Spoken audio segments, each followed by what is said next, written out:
Patient जब मेरे पास treatment के लिए आया हुआ था आज से 6 मंथ पहले, तब इनका वहाँ पे इरेक्शन नाम का कोई चीज़ ही मौजूद नहीं था। इच्छा होता था, लेकिन इच्छा सिर्फ दिमाग में होता था। इच्छा दिमाग में होने से क्या होगा? दिमाग तो अकेला कुछ नहीं कर पाएगा। दिमाग सिग्नल भेजने का काम करेगा जननांग तक स्पाइनल कॉर्ड के जरिए, लेकिन उस रास्ते में ही अगर कुछ ना कुछ प्रॉब्लम है, सिग्नल अगर ठीक से जा ही नहीं पाएगा जननांग तक, तब तो फिर आगे का काम नहीं हो पाएगा। मोस्ट ऑफ सब में चेंजेस मिले मुझे, मतलब हेल्थ इशू जो हो रहे थे जैसे कि बैक पेन, नेक पेन, सभी में अच्छा फर्क है। पर जब भी मैं एक जगह पे बैठ रहा हूँ ना, तो टेलबोन पेन हो रहा है, मेरा टेलबोन पेन हो रहा है एक जगह पे बैठा तो। और अगर कुछ मतलब स्टडी के लिए बैठा 2-3 घंटे एक जगह पे, तो बैक पूरी स्टिफ हो रही है, बस इतना ही इशू हो रहा है। तो बाकी के सिम्टम सब ठीक है। बाकी एडी में बहुत अच्छा रिजल्ट है। अच्छा, इरेक्टाइल डिस्फंक्शन में बहुत अच्छा रिजल्ट है, मतलब 80% रिजल्ट है, 85। अच्छा, पर एक इशू आ रहा है कि मैं अगर एक जगह पे बैठा ना नीचे टेलबोन पे, तो फिर इरेक्शन में इशू आ रहा है।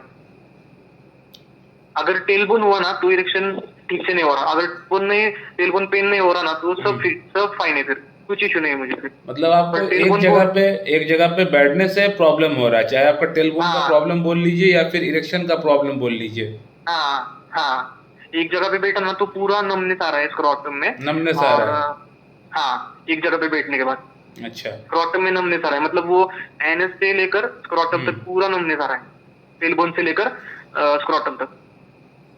सिर्फ यही इशू आ रहा है। अगर मैं एक जगह पे बैठा नहीं, वॉकिंग करता रहा, नहीं तो कोई एक्सरसाइज करता रहा ना, तो ठीक लग रहा है मुझे।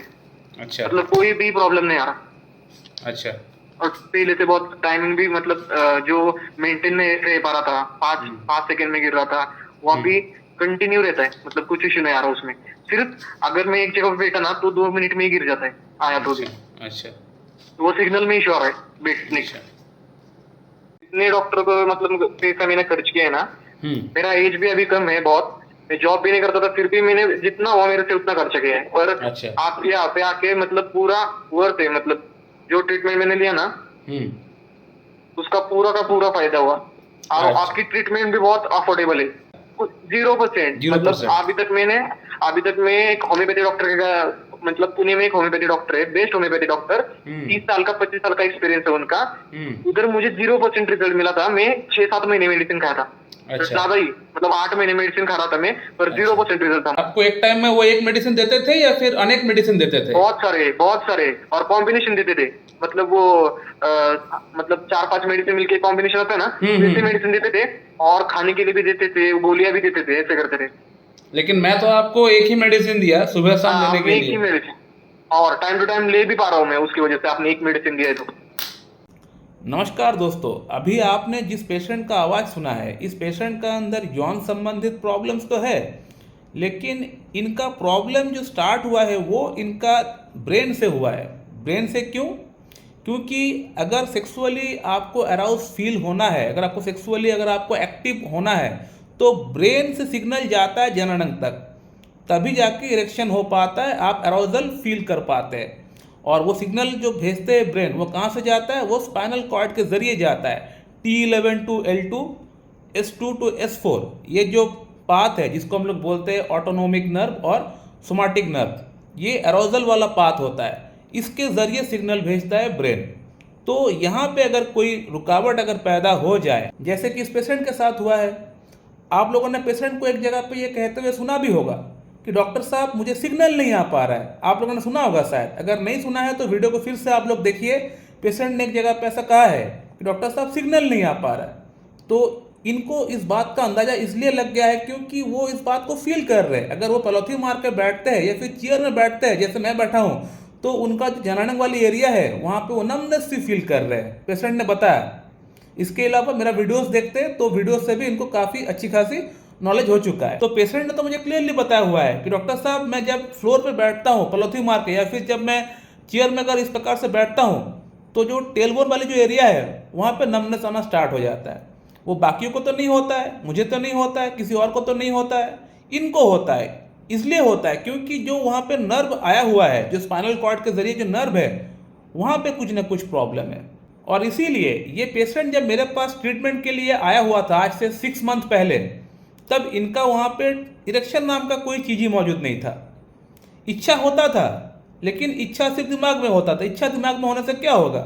दिमाग तो अकेला कुछ नहीं कर पाएगा, दिमाग सिग्नल भेजने का काम करेगा जननांग तक स्पाइनल कॉर्ड के जरिए, लेकिन उस रास्ते में ही अगर कुछ ना कुछ प्रॉब्लम है, सिग्नल अगर ठीक से जा ही नहीं पाएगा जननांग तक, तब तो फिर आगे का काम नहीं हो पाएगा। इसके अलावा ये पेशेंट जब मेरे पास आए हुए थे ट्रीटमेंट के लिए, इनका बॉडी में ऐसा कोई जगह नहीं था जहाँ पे इनको पेन नहीं होता था। हर जगह पे पेन होता था। शोल्डर में पेन, नेक में पेन, पीठ में पेन, कमर में पेन, घुटने में पेन, हर जगह में पेन ही पेन था, जो कि अब पूरी तरह ठीक हो चुका है। सिर्फ एक जगह को छोड़कर, जो टेलबोन है उसको छोड़कर। टेलबोन में भी इंप्रूवमेंट हुआ है। पहले जो दर्द होता था उस प्रकार का दर्द अभी नहीं होता है, वो भी काफ़ी हद तक कम हो चुका है, लेकिन पूरी तरह वो अभी तक ठीक नहीं हो पाया। लेकिन बाकी हर जगह का जो दर्द था वो पूरी तरह हमारा ट्रीटमेंट से गायब हो चुका है। अब इनको मॉर्निंग इरेक्शन आ रहा है, लिबिडो हो रहा है। इरेक्शन तो छोड़ ही दीजिए, जिस पेशेंट का अंदर इरेक्शन 0 था, अभी 80-85% इरेक्शन आ रहा है। ये बंदा सेक्स भी कर पा रहा है अभी। इनको इतना अच्छा इंप्रूवमेंट हो चुका है। इस पेशेंट को अब अगर कौन सी मेडिसिन अगर दी गई थी उसकी अगर बात करें, तो स्टार्टिंग में इस पेशेंट को मैंने दिया था कोनियम मैक। कोनियम मैक से इस पेशेंट का अंदर काफ़ी अच्छा इंप्रूवमेंट हो चुका था, लेकिन कोनियम मैक से इनका प्रॉब्लम पूरी तरह सॉर्ट आउट नहीं हो रहा था। उसके बाद मैंने पेशेंट को फिर से केस टेकिंग करके कॉस्टिकम दिया था। अब कॉस्टिकम से आगे का इम्प्रूवमेंट ऑलमोस्ट अब मानकर चल सकते हैं कि 80-90% इम्प्रूवमेंट हो चुका है। अब जो टेलबोन वाले जो एरिया है वहाँ पे अगर पेन पूरी तरह अगर कम हो जाएगा, जो नर्व वहाँ दबा हुआ है उसको अगर हम ठीक कर देंगे, तो ये प्रॉब्लम इनका पूरी तरह ठीक हो जाएगा। इनका केस अब पूरी तरह क्लोज हो जाएगा, जो कि मेरा उम्मीद है कि इस बार का मेडिसिन या फिर अगले बार का मेडिसिन से ये इनका प्रॉब्लम पूरी तरह सॉर्ट आउट हो जाएगा। इस पेशेंट का अंदर यूरिक एसिड की प्रॉब्लम भी थोड़ी बहुत है, जिसके लिए पेशेंट को मैंने एक मदर टिंचर पेलिएटिव ड्रग इनको ऐड कराया है, और उम्मीद करता हूँ कॉस्टिकम जो मेडिसिन है ये यूरिक एसिड की लेवल को भी कम करेगी। सो माय डियर फ्रेंड, ये है क्लासिकल होम्योपैथी। इस प्रकार से प्रैक्टिस करना चाहिए, जो कि मैं अक्सर बोलता हूँ, हमेशा बोलता हूँ, पिछले 5-6 साल से बोलता हुआ आ रहा हूँ, जिसके कारण से बहुत लोगों को इस बात का पता चला, मेरा वीडियोस के माध्यम से पता चला कि ओरिजिनल होम्योपैथी क्या है। नहीं तो वो अंधकार में जी रहे थे। और बहुत लोगों ने पिछले 6 सालों में मुझसे ऑनलाइन या फिर ऑफलाइन कंसल्टेशन भी किए। बहुत लोग तो वीडियोस में अच्छी कमेंट भी करते हैं, रिव्यूज़ भी डालते हैं। तो उन लोगों को मैं थैंक्स कहूँ पर्सनली, मेरे पास इतना समय नहीं होता लिखने का, तो उन लोगों को मैं थैंक्स बोलना चाहूँगा इस वीडियो के माध्यम से। सो माय डियर फ्रेंड, मैं इस वीडियो को यहीं पेंड करता हूँ। अगर आप लोग का मन में कोई प्रश्न है आप लोग कर सकते हैं, मैं आप लोग को वहाँ पर रिप्लाई दे दूंगा। So thank you very much and have a good day.